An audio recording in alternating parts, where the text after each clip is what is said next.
Joining us now is Dr. Melissa Hirschberg. She's a medical physician, an author, and founder of UHealth Clinic, a preventive health and weight loss clinic in Midtown Toronto. Welcome back to What She Said. Thank you. This week, you're going to help answer the question, so I eat tons of fiber, why am I constipated? That is a really common ailment among many of us, and recent research shows that 46% of Canadians have experienced this condition in the past 12 months. So tell us about why people are constipated. So you're right. Constipation is a very common ailment. I see it in my practice all the time. And that's the patients that even come to the doctor. But there's a lot of people out there who don't bother even going to their doctor when they are constipated. And it's frustrating because a lot of people will come in and say, I don't understand. I'm eating lots of fiber. You know, I'm eating prunes. I'm eating bran.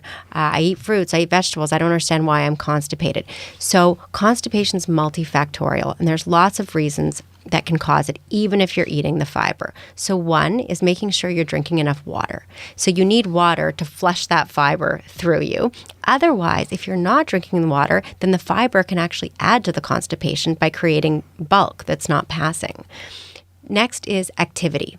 So you need to get moving. So even if you're eating the fiber, it just helps to stimulate the bowels by getting active. So even going out for a walk, a jog, cycling, just something to stimulate your bowels to go. Having good bathroom habits. So there's some people that eat fiber, but they don't like to go to the washroom at work, or they don't like to go during the day, or they don't like to go at school. And so when they feel that urge to have a bowel movement, they ignore it, and then they don't have it later on. So you have to take advantage of the natural, what we call it is a gastrocolic reflex. So after you eat, you're more likely to bowels to get stimulated to go to the washroom.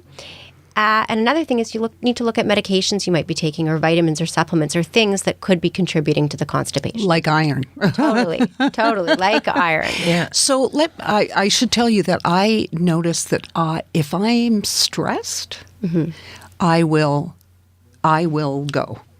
You'll go? Yes. Oh, totally. There's a gut-brain axis, 100%. It's sort of like, when I do that gut-brain fight or flight axis. thing. Yeah. Really? There is. When you get a little nervous, I mean, sometimes I appear on TV to talk about diet and weight. And when I used to do it, I used to get butterflies, which causes you to go to the bathroom, right? People get nervous and it stimulates your bowels. So stress can make people go. And it can also do the opposite in other people. Exactly. It can cause them to be shut down. What about sleep?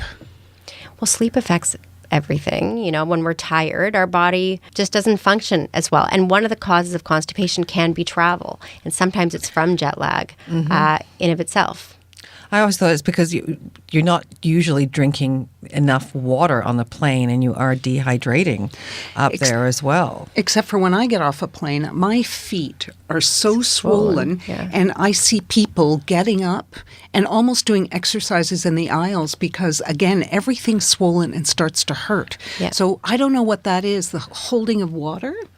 So it is, different air pressure, for sure. It's dehydrating. Yeah. And then also just being seated for a prolonged period of time with gravity causes everything to go down, which is why on long flights it is recommended that you get up and walk through the aisles or elevate your legs. But that certainly affects your... So would Senecot be something, like if you were traveling, it might be a good idea to take something like this So with it's funny. you? I have a memory of my mom, whenever we used to go traveling, would pack it in her suitcase because inevitably, whenever she traveled, for whatever reason, maybe it was just like psychological, maybe it was the change in destination, maybe it was the dehydration. I don't know. She would always be constipated, and it would ruin her vacation from having symptoms like being bloated and gassy and feeling heavy and uncomfortable. So that's when a medication like Senecot would be good, because it's for gentle relief of occasional constipation. So we're not talking about people who have disorders that cause chronic constipation. We're talking for the irritating constipation that happens from a change in lifestyle once in a while.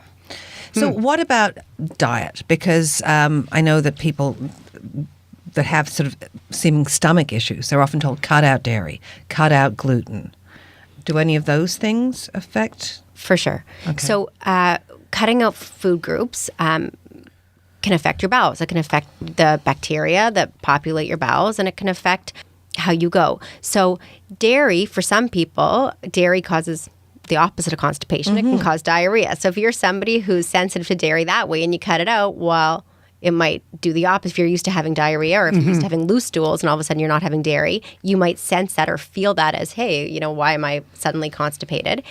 And then when you cut out gluten, you're cutting out a lot of whole grains. You're cutting out sources of insoluble fiber. So when people go on gluten-free diets or when they go on low carbohydrate diets, one of the first symptoms we see is constipation. Now, you said something there. You said insoluble fiber. What's the difference between soluble and insoluble? I'm guessing that one dissolves. Right.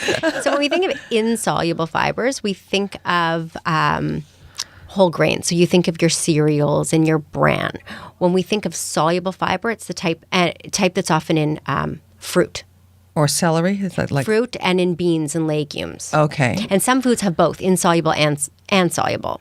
Which is better for constipation? You want to get both. Oh, okay. Both. I always find both. Insoluble fiber are going to bulk up the stools, and soluble fiber will make them more gel-like to help you go. Is there a relationship between your gut health and your digestive tract?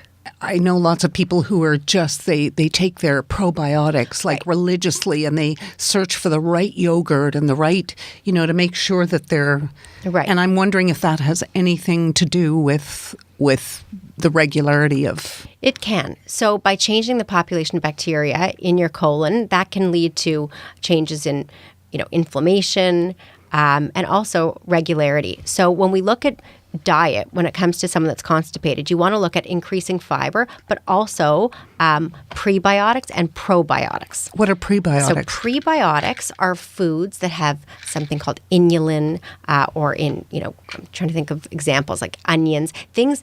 When we eat prebiotics, it encourages the growth of healthy bacteria in our colons. Probiotics are when we're eating the actual bacteria.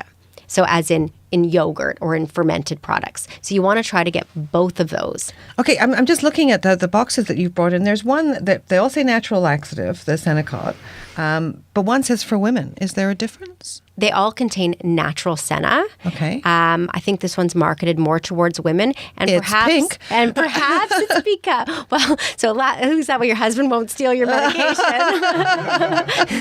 and I think it's like it's been sort of a taboo subject for like women to think about being constipated. And I think by saying for women, it's like it's okay to admit that you're constipated. It's okay to talk about your gut health. And it's okay to take something to relieve the constipation. I think it's a very North American thing to be so prudish or concerned about it. I know in some other countries, they virtually have like sieves on the toilet that they can examine what has happened every day to make sure that their gut health is good. Or you go to the nutritionist that we went to who had a poop chart on the wall to show us what a good bowel movement looks like. We don't know because nobody wants to talk about it. No one wants to talk about it. And people want to hear it. Yeah, I think they do. So, this is a natural product. You said for occasional use, and it's gentle, right? It's not like the preparation for a colonoscopy kind of medication. So typically it works within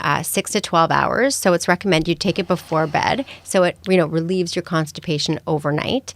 And what it does is it works on the large bowel to try to stimulate peristalsis, or just contraction of the lower bowel to help you go. And what about there are always people who say, well, if one works, I'll take two. No, so not a good idea. Like always follow the recommendations on the box, and you don't want to overdo it, and you should never take more than the recommended dosage or for a prolonged period of time, because then you could get, complications from it. So where can people go to get more information about, Senecot in particular? Yeah, so you could go onto the Senecot website, would be a good place to start, and you can read all about gut health, constipation, and more about the natural Senna product. And there's some tips and things to help you get through. Dr. Hirschberg, thank you very much for joining us. How do people get in touch with you? What's your website? So you can find me at melissahirschberg.com. Well, she said